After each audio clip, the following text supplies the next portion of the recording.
Glam photos there. Yeah, it's World Hypertension Day.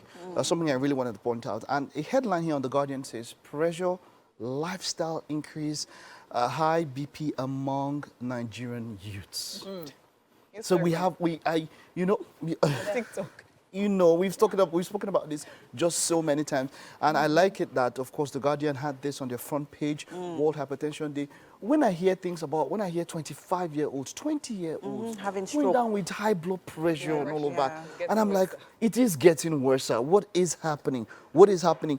How can we curb? How can we stop this trend? Because maybe one day we'll hear a 5-year-old or 10-year-old has blood pressure or something. I don't know. Funny enough, sadly, there are actually some cases of that. There's some cases of kids that are not even double-digit age having... With medical conditions. Yes, but it actually does have a lot to do with the lifestyle, what they're eating, what they're consuming, and not just actually eating. I'm saying consuming online. Yeah. You have such lovely. So, also, right now, according to reports, we have over 76 million Nigerians currently living with hypertension. So this is alarming, and it causes for concern. It is. We need to begin to look inwards as to how to, curb all these excesses, especially with, our lifestyle. Screen time. I mean, the relationship expert talked about it. Screen time, our exposure to screen time, it's a lot. We need to find a way to control it. And also, you talked about curbing. I feel like even that awareness from secondary schools, primary schools, because you have teenagers already having phones, and they have access to so much without control. I was somewhere. So it starts from there. I was in this park. I was in this mall, and I drove into this park, and I saw these kids. Those boys could not be, maybe teenage, 20 maximum. Two of them, identical cars. I was like, You know what I thought about? What would their mates see them with the way they came in there? What would happen to those people?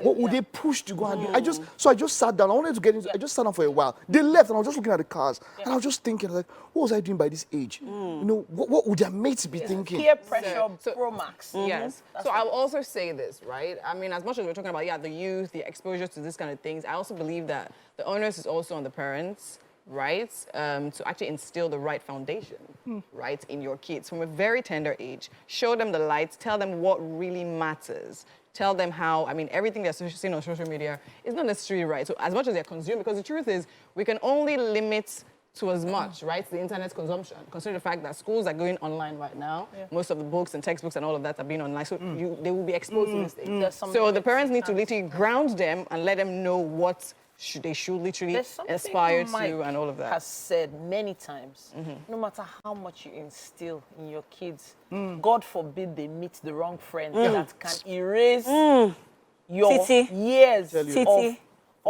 I can promise you. I said God the forbid. The best people to get friends are your kids' friends. They are very important. Yes. Be close to them. Yes. What you spend 10 years teaching them, 1 month.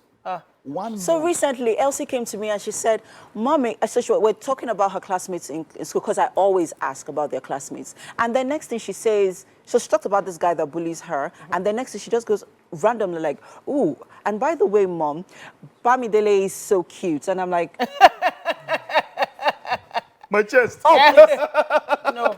My chest. Don't worry, get ready. I'm calling her teacher. Who's Bamidele? No. Because I want to know who Bamidele is. I want to know how Bamidele acts in class. Seriously. But the thing is, the fact that she can say it in front of you, be pleased, it's a good be thing. glad. No, I'm happy about it. It's a good thing. So because that relationship is very key. It is. Because it is in that relationship you build communication. It is in that communication you get, the information that you need to help to navigate, through their lives and even help, Guys, in nurturing them. I dare say to everyone out there, do your best.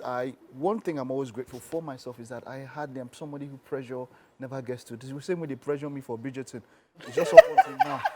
So something I want people to do, close your eyes, close your eyes. Wow. Close your eyes, hold your hands like that. I don't trust No, now it's you guys. We're meditating. We need to take the weather right now.